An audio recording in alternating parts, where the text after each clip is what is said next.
Welcome back to the Lash channel. Today we're diving into part 3 of our sensitivities and irritation videos. Today we're closing this chapter up and we're going to dive into how to deal with a lash client who has a reaction, even though we have done our absolute best to prevent it. Before we dive into the details of today's video, don't forget to like, comment, subscribe, show us some love. We could not make these videos without your support, so thank you so much. Let's do it. Okay, so we now know what kind of reactions are out there, what we could experience, and how to ideally prevent them. But what do we do if we end up in a situation where the client had a reaction and we tried everything we possibly could to make it not happen, but it happened anyways? I've had this happen before and it is so stressful. It'll suck your soul out of your body. It sucks, but you have to deal with it. It's a part of this business and you can do it in a very graceful and stress-free way. You just have to follow the following steps. Step number 1, let your client know about the possibilities of sensitivities or allergies before they occur. So the first time I ever see a client, my first service, I use that service to educate my clients on everything. Aftercare, myths, the possibilities of things that could happen. Just let them know everything about lashes, aftercare products, the importance of cleansing, all those things. And at that appointment, make sure you tell them about the very unlikely but possibility that they might have an irritation, what that will look like, what that will feel like, and what to do if it happens. So for me, my conversation looks a little bit like this. Okay, Manny, you ready? Listen up. This is hilarious. It's a little different than talking to the real thing. But I would, while I'm doing her lashes, I would be like, okay, reactions to lash extensions, they do happen. They're uncommon, but usually if there's a reaction, you will experience a series of events. The first thing that will happen is you'll either end up with itchiness or discomfort when you blink. Something just won't feel right about the lash extensions. And the tricky thing about allergies and sensitivities is that they don't show right away. The more severe ones, they don't show right away. Chemical burn and scribe sclera, it's like, oh, you look at your client after and you're like, I made a mistake here. Something's going on. But actual allergies and sensitivities, they actually only present themselves. They start a couple hours usually after the service, but they can pop up anytime between 24 and 48 hours after the service. So the first thing you want to look for is if you feel discomfort at all. Irritation, itchiness, anything, just let me know. And then we'll give it a couple hours. And if it continues, then we're gonna want you to come back in and we're gonna wanna remove those lash extensions right away.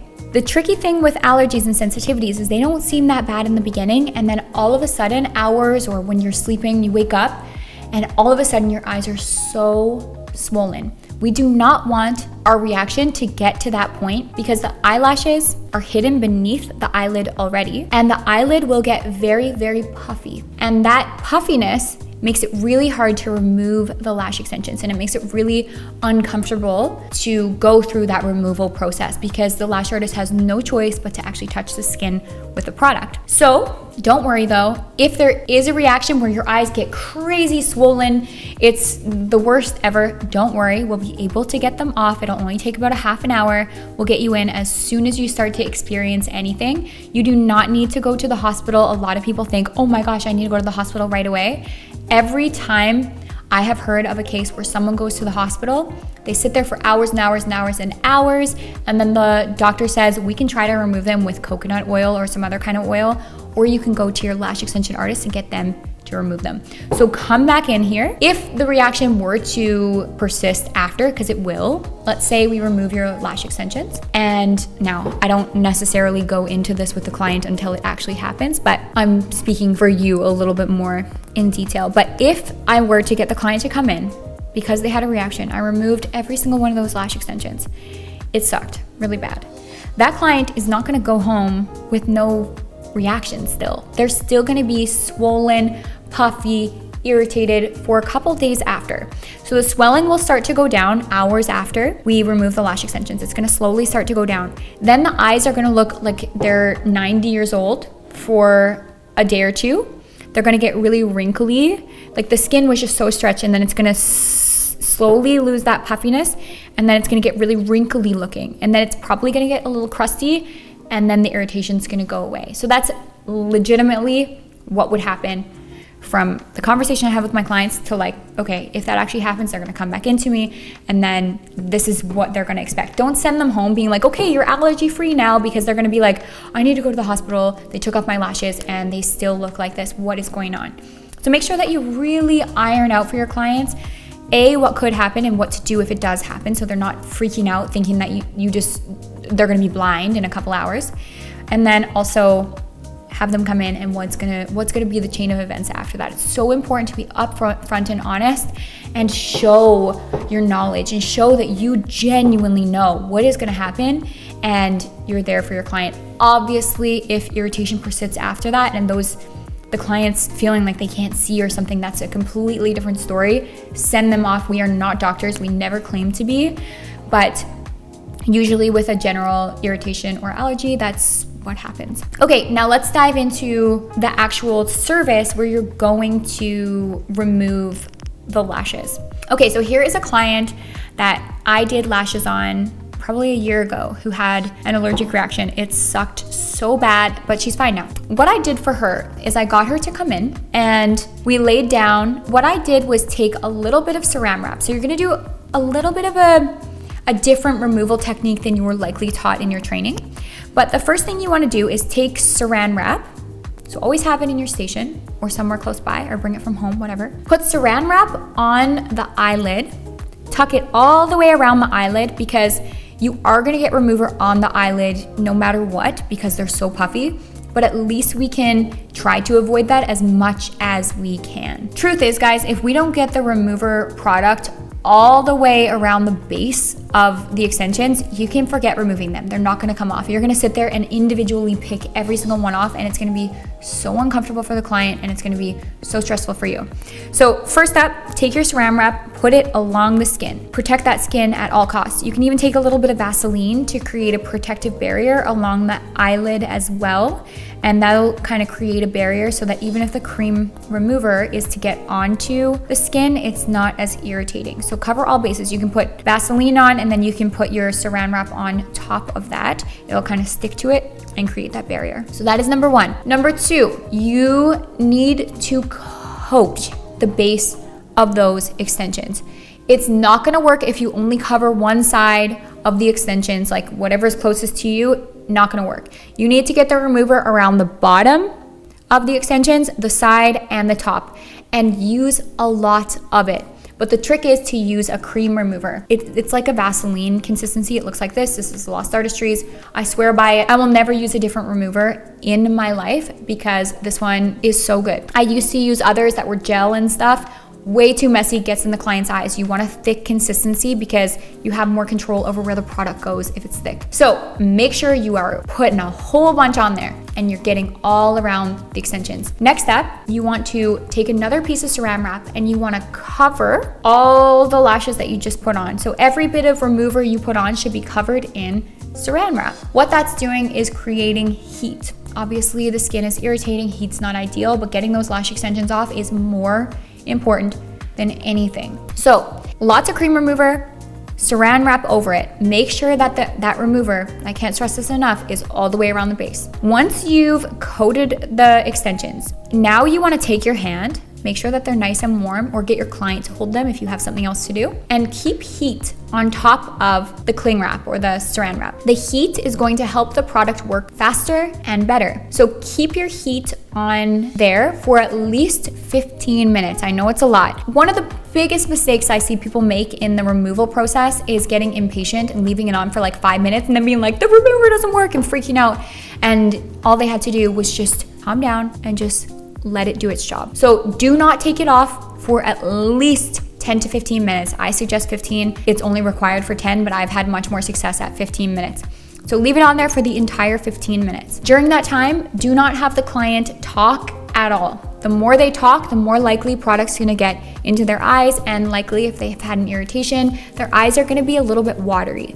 So talking is a no-no. After you've waited that time, you can probably pull all the lashes off. If not all, then most of them right off the client. It's really satisfying. But you don't want any product to get in the client's eyes. So while you pull the product off and the saran wrap off, you also want to make sure that you keep the eyes in place. That might take holding onto the eyelid and holding it shut.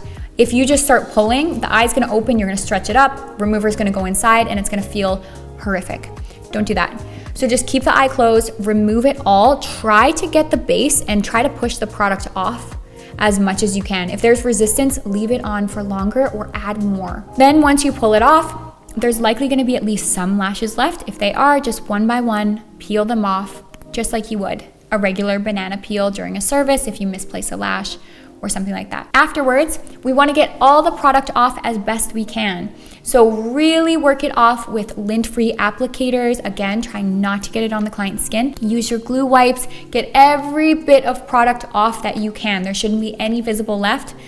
Do not put water or cleanser on the lashes until you get all the cream remover off. Once you've removed all the cream remover, then you're gonna go in with a triple cleanse. So you're gonna again use Sensi Bath cleanser. You are not gonna use a thick cleanser or anything that has a scent, just Sensi Bath, and just really get in there and work all that product off. You're gonna do that and rinse, again cleanse, rinse, again cleanse, and rinse like 3 times. Use cool water because our eyes are gonna be really hot. So use cool water instead of hot water, please. It'll probably be too uncomfortable for them to use hot water. You can kind of talk to your client about this, but I've had way more success using cool water. After all the product is off the client, I do not get them to open up yet. I then take a cool cloth and I press it on their eyes and I let them sit there with that coolness on their eyelid for just a few minutes until they feel ready. And at the same time, I tell them they can kind of brush up before they open their eyes, kind of get them to wipe the rest of the product off if there's any. But I like them to get in under their lash line and really brush along the base to make sure that if there's anything hidden under there, then they were the ones to get it, because I don't feel comfortable with my own fingers really getting in that close. But after that, usually they're sent home, they feel awful for a couple hours, and then it slowly starts to go away, and after a couple days, it's all good. Now, what about if we accidentally give our clients chemical burn? Good thing you have your consent form signed. That's really important. But luckily, I haven't experienced severe chemical burn in my life ever. I have had clients have a little bit of redness. That's how I learned about the round-eyed client thing, but nothing that's been severe enough that it hasn't gone away on its own within a day or two. So that's good.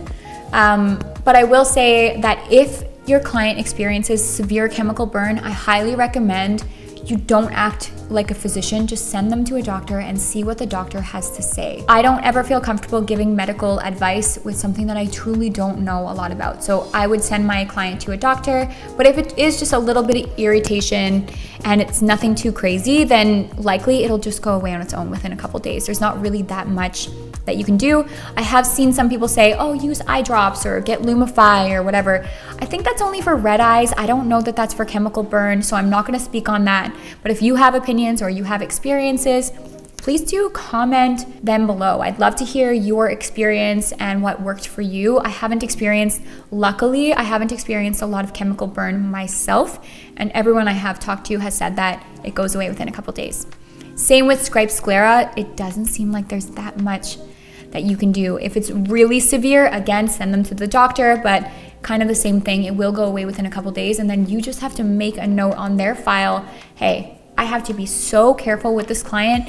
Maybe don't let them speak for the next service, but whatever it is, you want to make sure that you're preventing that from happening again next time. Okay, so just one more thing that I would like to touch on in this video before I let you guys go. Make sure your clients never wear their contacts to their lash extension service.